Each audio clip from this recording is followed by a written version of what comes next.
A poem by a progressive to rapidly walk you backwards? Well, maybe. Welcome to Strip Coverlet, where we squeeze the bigger picture out of literature I'm interviewing for, and we are here for another poetry discussion, which will appear, of course, in the poetry discussion playlist here on the channel, now approaching 600 videos strong. So we have a poem here from Katherine Mansfield, A Few Rules for Beginners, and it reads as such. Babies must not eat the coal, and they must not make grimaces, nor in party dresses roll, and must never black their faces. They must learn that pointing's rude. They must sit quite still at table, and must always eat the food put before them if they're able. If they fall, they must not cry, though it's known how painful this is. No, there's always mother by, who will comfort them with kisses. Now, certainly, there is a feminist interpretation in this poem to be had. Why is mother the one who's notably there? But I spent 4 years talking about feminism in college, writing all of my papers about some type of feminism or why I wasn't going to write about some type of feminism. So where's the fun in that? Here's what I want to do, where I want to start this discussion. Perhaps, Katherine Mansfield was a New Zealander, I believe. Maybe there is something cultural here I don't understand. Coal is supposed to relieve gas, so perhaps that is what the poet is talking about here. I'm not from New Zealand, nor am I a parent, nor am I from her time period, right? So a lot of things that could be lost in translation here between this poem and myself. Babies must not eat the coal, however, to me, is a very strange line.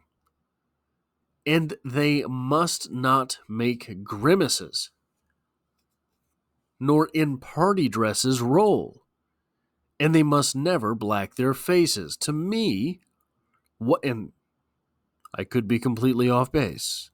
I could be stretching way too hard to find something that is not a feminist interpretation of this poem. That reads as if we are miscasting babies. That reads to me as if what we're doing is we're talking to adults. But they're still mother's baby. These are adults who are going to work in the coal mines, afterwards, hosting adult parties, things like this, where, by the way, in polite adult society, grimaces are not particularly put up with. Children, I think, get a bigger pass even in more stolid times. Pardon me. So it strikes me that what is going on here, I don't know if you've ever read Donald Bartholomew's The School.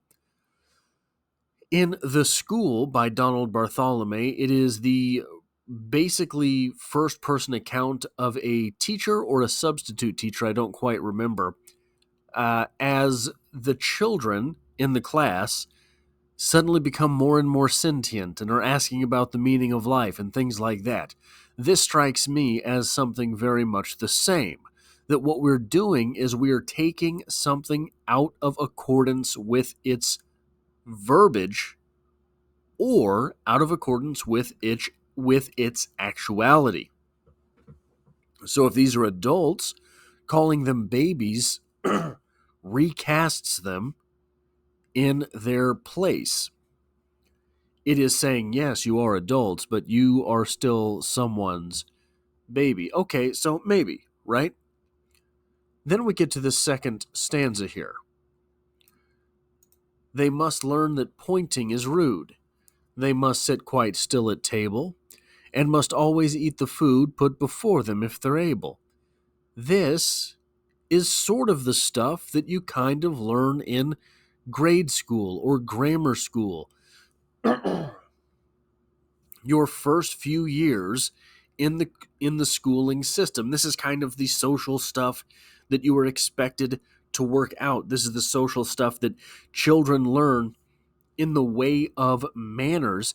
This is the stuff that children learn in order that they become more socially acceptable with one another. Pointing is rude because of what it feels like to the other person. You sit still at the table because you have to be mindful of other people who are there. You must eat the food that is put before you because there is food before you, other people. There are people starving around the world that don't have that food, don't you know? Okay. And then we take this next stanza. If they fall, they must not cry, though it's known how painful this is. No, there's always mother by who will comfort them with kisses. This is about walking. This is about learning to walk. This is toddler stuff now. So we've taken something that is ostensibly recasting the adult as a baby. Then we have taken things which are basically school age level manners. And now here we are moralizing and pointing to the days that we are learning to walk. So we are stepping back with each stanza. In this poem, we're not growing up, we're regressing. Now, there was that original question of feminism, right? Why is mother the one to whom the child will run? Why is that the individual cast in this poem? Why is that the title? The title of mother cast at the end of this poem? Well, we are, after all, talking about a traditionalist place. We're talking about a traditionalist time. That is what is being set up here. All of the moralizing, all of the value judgment, all of the strict, harsh lines of socialization. This is a traditionalist type of commentary, meaning that mom is here to be run to because dad, well, dad's somewhere at work. Those were the roles that had to be cast. Mom is here to take care of the babies. Dad is earning the money. So that brings our poem full circle, doesn't it? A few rules for beginners. Beginner whos? The beginners in the workforce. Your life, as you had known it, is over. You are beginning the adult life. You are beginning to lose individualization. You were stepping into the workforce. You were beginning to not be you. You have to accept these rules. You have to accept these sort of estrangements of intuition, if that makes any sense.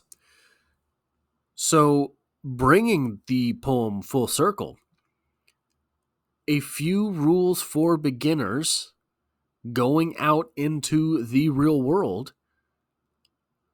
We have here mom at the end of the poem who is watching the babies become dad, recasting them in that other role. Dad isn't here, he has to be out at work. You, babies, are now heading out to work. Maybe I am completely off the mark. I am willing to be told that.